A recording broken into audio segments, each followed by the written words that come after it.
What's up, guys? It's Doodoo Poker here for another video. Today we're going to be talking about 3 spots where you do not play GTO preflop. Okay? First spot, we're going to give ourselves aces. Okay? So we min raise under the gun. We're against a nit in the big blind. Okay? So in theory, GTO would 3-bet around 5% here. But we know the nit is too tight. Okay? So he's not going to have hands like King 4 suited, King 10 suited, Ace 5 suited. He's not going to have these hands in his 3-betting range. He's more likely to have queens, kings, ace king, right? So when we're against a nit facing a 3-bet and we're under the gun, the solver will mostly go 22. We do not want to do this. We do not want to do this. We want to jam. Why do we want to jam? We want to cooler the nit, who has a more realistic 3-bet range of 2 to 3% and not the GTO 5%. Okay, so we use non-GTO play against non-GTO ranges. Okay, so we always jam here to cooler kings, queens, possibly jacks, and ace king. Okay, that's number one. The second time we deviate from GTO is, let's say we're under the gun with ace king off. Okay, so we raise, min raise. Say we get 3-bet by hijack and button cold 4-bets. Okay, so we're under the gun with ace king. Okay, so the solver will mostly jam here. Okay, but it's also sometimes folding. We should always fold here with ace king off. Why? We have to go back to the ranges. Remember, you don't play GTO preflop against non-GTO ranges. Hijack's going to be stronger. Hijack's not going to have these hands, these lower hands.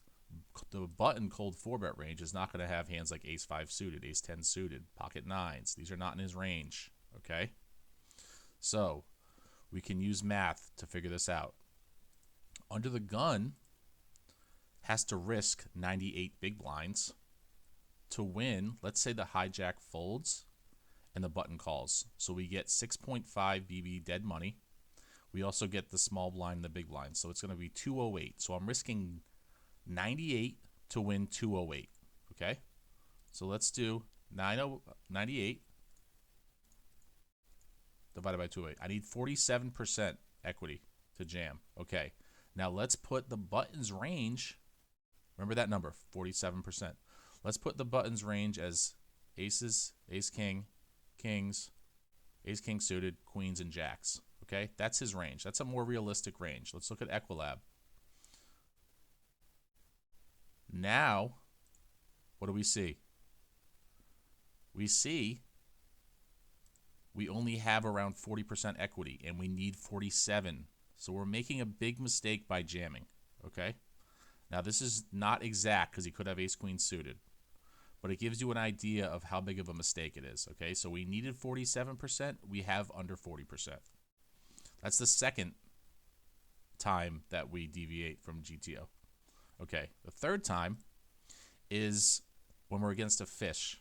Okay, so if we're against a fish, and let's say in this hand, a fish open limped, Obama 98 isolated.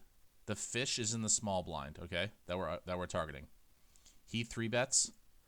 What do we do with aces? A solver will always go small here with a 4-bet sizing. We do not want to do this. Why? Why do we not want to do this? We don't want to do this because the fish has a lower than GTO fold to 4-bet. So we want to leverage our hand and jam all in. Because if the fish has any pocket pairs, he's calling. If the fish has ace queen suited, he's calling. Ace jack suited, he's calling, right?